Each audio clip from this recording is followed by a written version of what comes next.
یاد رکھیں سب سے پہلے اسے قبولیت ملتی ہے جس کا عقیدہ ٹھیک ہوتا ہے. من عمل صالحا من ذکر او انثی وهو مؤمن فلنحینہ حیاتا طیبہ. جو بھی نیک عمل کرے مرد ہو چاہے عورت ہو، شرط یہ ہے کہ مومن ہو. شرط یہ ہے کہ اگر مومن ہو تو پھر قبولیت ہے. فلنحینہ حیاتا طیبہ، پھر ہم اسے پاکیزہ زندگی دیں گے. اگر ایمان نہیں تو کوئی عمل بھی قابل قبول نہیں ہے. اور اگر ایمان ہے تو پھر اعمال کی قبولیت بھی میسر آئے گی. حضرت جناب سیدہ عائشہ صدیقہ رضی اللہ تعالی عنہا ارشاد فرماتی ہیں کہ میں نے عرض کیا تھا یا رسول اللہ، جاہلیت کے دور میں ایک ابن جدان نام کا شخص تھا، وہ بڑی صلہ رحمی کرتا تھا، محتاجوں کو کھانے بڑے کھلاتا تھا، نیک عمل کرتا تھا، تو کیا اسے اس عمل کا کوئی اجر ملے گا؟ یہ مسلم شریف میں حدیث ہے. تو نبی پاک علیہ السلام نے فرمایا نہیں ملے گا، اس لیے کہ اس نے ایک دن بھی یہ نہیں کہا تھا کہ اے میرے رب حساب و کتاب کے دن میری خطائیں معاف کرنا. اس نے رب کو ایک دن بھی نہیں پکارا، اللہ پر ایمان نہیں لایا، جتنی مرضی صلہ رحمی کی، جتنے مرضی نیک عمل کی، اجر نہیں ملے گا. تو پھر کافر کو اجر نہیں ملے گا تو ہوگا کیا؟ علماء نے لکھا ہے اس کی نیکیوں کا اجر اللہ اسے دنیا میں دے دے گا. اسے رزق میں وسعت مل گئی، کوئی اور آسانی اسے مل گئی، لیکن قیامت میں نیک اعمال کی قبولیت اس کو ملے گی جس کا عقیدہ ٹھیک ہوگا اور ایمان اس کا پکا ہو. تو اگر ایمان لڑکھڑاتا ہوا ہو تو نیکیاں جتنی مرضی کریں، یقین کامل ہی نہیں، قلہ مضبوط ہی نہیں، تو نیک اعمال کرنے کا کوئی نفع حاصل ہے. قبولیت تب ملے گی جب عقائد درست ہوں گے. آپ کی خدمت میں عرض کروں گا، کبھی زندگی میں اپنا عقیدہ نہ بگڑنے دینا، نبی پاک کے ہر صحابی کو آنکھوں کا تارا بنا کے رکھنا، دل کی ٹھنڈک بنا کے رکھنا، اور محبوب کی اولاد کے اس طرح غلام رہنا کہ اپنی اولاد کو بھی حضور کی اولاد کی غلامی بتا کے جانا صلی اللہ تعالی. تو ایک تو قبولیت کے لیے ایمان کا خالص ہونا شرط ہے، اور دوسرا اعمال کی قبولیت کے لیے شرط ہے کہ عمل بالکل خالص اللہ کے لیے کیا جائے. ذرا سا شائبہ اس کے اندر، ذرا سی غیر کے لیے نیت، ذرا سا ارادہ کہ کسی کو پتہ چل جائے، شہرت ہو جائے، کسی بندے تک پتہ چل جائے میں نہیں، ذرا سا شائبہ بھی قابل قبول ہے. ذرا سی ملاوٹ بھی ہو تو قبولیت نہیں ہوتی. جناب سیدنا ابو امامہ باہلی رضی اللہ تعالیٰ عنہ بیان کرتے ہیں، نسائی شریف میں حدیث موجود ہے. آپ فرماتے ہیں کہ نبی پاک صلی اللہ تعالیٰ علیہ وسلم کی خدمت میں عرض کیا گیا یا رسول اللہ، ایک شخص جنگ کے لیے جاتا ہے اور اس کی دونوں نیتیں ہیں. یہ بھی اس کی نیت ہے کہ اللہ تعالیٰ مجھے شہادت عطا کرے اور اللہ میری اس محنت کو قبول فرمائے، اور یہ بھی ساتھ نیت ہے کہ میری شہرت بھی ہو جائے، لوگوں کو پتہ بھی چل جائے. ایسا نہیں ہے کہ رضا الہی کی سرے سے نیت نہیں ہے، رضا الہی کی نیت بھی ہے، پوری ہے کہ اللہ راضی ہو جائے، شہادت کا مرتبہ نصیب ہو جائے، لیکن ساتھ وہ چاہتا ہے چلو تھوڑی بہت شہرت. ایسا نہیں کہ نیت اس کی کنفرم عبادت کی نہیں، عبادت کی بھی ہے، لیکن ساتھ تھوڑا بہت ارادہ شہرت کا بھی ہے. یہ کچھ نہ بیماری لگ جاتی ہے. کوئی ہر نیکی کا سٹیٹس لگانا ضروری ہو گیا. یعنی ایک دوست مجھے کہہ رہے تھے کہ بعض لوگ یہ بھی کرتے ہیں، کہتے ہیں 10 دن مجھ سے رابطہ نہ کرنا، میں اعتکاف بیٹھنے جا رہا ہوں. یعنی یہ بھی آپ نے سوشل میڈیا پہ بتا دیا، سب کو پتہ چل جائے. او بھائی کوئی کام تو رہنے دو خالص اللہ کی رضا کے لیے. کہیں تو آپ خاموش ہو جاؤ. 10 دن موبائل بھی تو خراب رہ سکتا ہے، سم بھی آپ کی بلاک ہو سکتی ہے، کچھ بھی تو ہو سکتا ہے، لیکن بھائی خدا کے بندو یہ بھی بتا دیا ہے کہ 10 دن اس لیے میں آف لائن رہوں گا کہ میں معتکف ہونے جا رہا ہوں. عرض کی یا رسول اللہ، جنگ کی بھی نیت ہے، نسائی میں موجود ہے، اور حضور تھوڑی اس کی یہ بھی نیت ہے کہ شہرت ہو جائے، تو حضور ثواب ملے گا. 2 ٹوک لفظوں میں بالکل واضح اللہ کے حبیب نے فرما دیا، فرمایا جس شخص کی ساتھ شہرت کی بھی نیت ہو اسے اس عمل کا کوئی ثواب نہیں ملے جب تک خالصتاً نیت محض اللہ کی رضا کی نہیں ہوتی. اپنے ارادوں کا وضو کریں یار، تھوڑا خیال کریں، آپ اس بات کو سمجھیں، شہرت ہونا ضروری نہیں، قبولیت ہونا ضروری ہے، لوگوں کو پتہ چلنا ضروری نہیں، رب کے حضور حاضر ہونا۔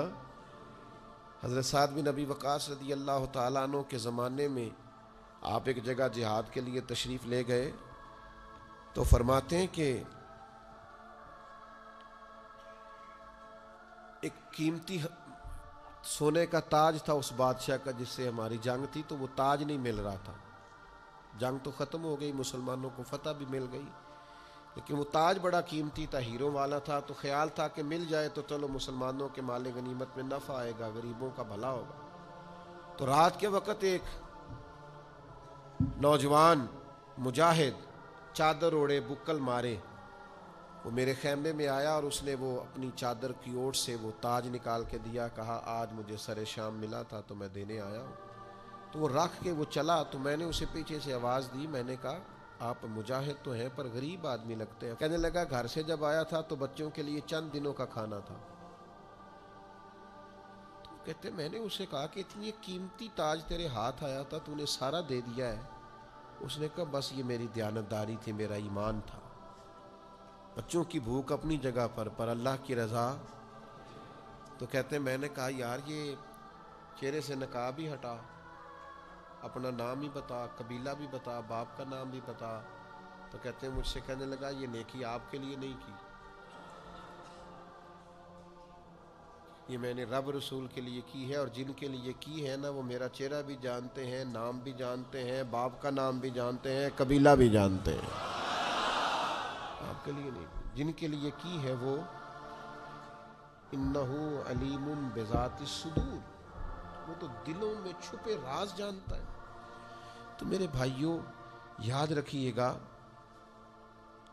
کہ اچھی نیت اور ریاکاری سے پاک ارادے، حضور علیہ السلام فرماتے ہیں جس نے اچھی طرح وضو کیا، مسجد گیا جماعت سے نماز پڑھنے، لیکن جب وہاں پہنچا تو جماعت ہو گئی تھی، اس نے کہا ہو جماعت ہو گئی، یہ گھر سے وضو کر کے جماعت کے لیے آئے، پہنچا تو جماعت ہو گئی تھی۔ حضور فرماتے ہیں رب اسے جماعت کے ساتھ نماز پڑھنے کا ثواب عطا کرے۔ کیوں؟ اس لیے کہ اس کی نیت خالص۔ اپنی نیتوں کو درست کریں، اپنے ہمارے اندر رشتے کمزور ہو گئے، پتہ کیوں؟ ہمیں رشتے سے بھی پیار اور ہلکا سا ساتھ لالچ بھی ہے۔ یہ جو ہلکا سا بھی لالچ ہے نا، یہ اس رشتے کی معنویت اور اس کے حسن کو بگاڑ دیتا ہے۔ ہم انسانوں سے پیار نہیں کرتے، عہدوں سے پیار کرتے ہیں، لوگوں سے پیار نہیں کرتے، جیبوں سے پیار کرتے ہیں، ہم شخصیات سے محبت نہیں کرتے، ان کے تعارف سے محبت کرتے ہیں۔ نتیجہ کیا ہوتا ہے کہ وہ جو خالص حسن ہوتا ہے رشتے کا، وہ حسن برقرار نہیں رہتا۔ تو میرے عزیز ہمیشہ اس بات کو اپنے دل کے اندر جگہ دیں کہ عمل کی قبولیت کے لیے حسن نیت، ایک اور چیز کا ہونا بڑا ضروری ہے، عمل اپنے حساب سے نہ کریں، رب رسول کی مرضی کے مطابق کریں۔ میرے ذوق کا نام شریعت نہیں، شریعت اللہ رسول کی فرما برداری کا نام ہے۔ میری چاہت کا نام دین نہیں، دین اللہ رسول کی رضا کا نام۔ ہم نیک عمل کرتے ہیں، ہم نے اپنے حساب سے ترتیب رکھ لیا، اپنے حساب سے، یعنی 5 نمازیں پابندی سے نہیں پڑھ رہا، ختم پابندی سے دلا رہا ہے، وہ فرائض پابندی سے ادا نہیں کر رہا، بزرگوں کی حاضریاں پابندی سے دے رہا ہے۔ او بھائی آپ اپنی مرضی کے مطابق طے کریں گے دین کو۔ اللہ کے حضور اگر قبولیت کرانی ہے نا تو شریعت اسلامیہ کے ضابطے پیش نظر رکھنے پڑیں گے، آپ کو ان اصولوں کی روشنی میں عمل کرنا پڑے گا جو اصول اللہ رسول نے مقرر کیے، طے کیے۔ اگر وہ اصول نہیں تو پھر عمل کو قبولیت نصیب ہو سکتی۔ سیدنا ابو ہریرہ رضی اللہ تعالیٰ عنہ بیان کرتے ہیں کہ نبی پاک علیہ السلام نے فرمایا میری ساری امت جنت میں جائے گی سوائے انکار کرنے والوں۔ یا رسول اللہ صلی اللہ علیہ وسلم یہ انکار کرنے والے کون ہیں؟ تو نبی پاک علیہ السلام نے فرمایا جنہوں نے میری اطاعت کی وہ جنت میں جائیں گے، اور جنہوں نے میری نافرمانی کی انہوں نے انکار کیا، سنت کو چھوڑا جنہوں نے وہ منکر ہے۔ تو سنت کو نہیں چھوڑیں، شریعت کا دامن تھام کے رکھیں اگر قبولیت چاہتے ہیں۔ اپنی مرضی سے چیزوں کو طے نہ کریں. شریعت کے قاعدوں ضابطوں کی روشنی میں ایک خاتون ہمارے جاننے والوں میں سے ایک دفعہ کہنے لگیں کہ کچھ قرضہ چاہیے تھا، ختم دلانا ہے. میں نے ان سے کہا کہ قرضہ اٹھا کے ختم دلانے سے تو ثواب ہی نہیں ہوتا. تو کہنے لگی برادری کیا کہے گی؟ تو میں نے کہا مجھے تو سمجھ آ گئی ہے کہ آپ اللہ کی رضا کے لیے تو ختم دلا ہی نہیں رہے، تو آپ برادری کے لیے دلا رہے ہیں، تو آپ کو کیسے اجر ملے گا؟ اب چیزوں کو طے کریں شریعت کی روشنی میں. حضور کے دروازہ نور پہ صحابہ گئے، جا کے پاک ماؤں سے پوچھا، امہات المومنین سے، کہ نبی پاک صلی اللہ علیہ وسلم کی عبادت کا طریقہ بتائیں. تو انہوں نے کہا حضور رات کو کچھ دیر آرام کرتے، پھر کچھ دیر عبادت کرتے، کبھی نفلی روزہ رکھتے، کبھی چھوڑ دیتے. تو ان میں سے بعض صحابہ کہنے لگے حضور کے صدقے اللہ اگلے پچھلوں کو معاف کرے گا، لیکن نبی پاک صلی اللہ علیہ وسلم تو اللہ کے رسول ہیں، حضور کا تو تھوڑا عمل بھی کیا بات، لیکن ہم چونکہ گناہگار ہیں، کمزور ہیں، ہم ساری رات ہی نفل پڑھیں گے، ہر روز نفلی روزہ رکھیں گے. نبی پاک تک یہ بات گئی تو حضور فرمانے لگے میں تم سب سے زیادہ رب کو جانتا ہوں، تم سب سے زیادہ اللہ سے ڈرتا ہوں. فرمایا یاد رکھو میں افطار بھی کرتا ہوں، روزہ بھی رکھتا ہوں، عبادت بھی کرتا ہوں، گھر والوں کو وقت بھی دیتا ہوں، آرام بھی کرتا ہوں. تو شریعت کے ضابطوں کے مطابق آپ عبادت کریں گے تو قبول ہوگی. اپنی مرضی سے چیزیں طے کرنے سے قبولیت نصیب نہیں ہوتی. ضابطے تو اللہ رسول نے بنا کے دیے، ہمیں اپنی مرضی کی چیزیں اس میں سے اختراع کرنے کی ضرورت نہیں ہے. تو یہ چند ایک چیزیں ہیں جن کی بنیاد پر انسان کے اعمال اللہ کے حضور قبول ہوتے ہیں.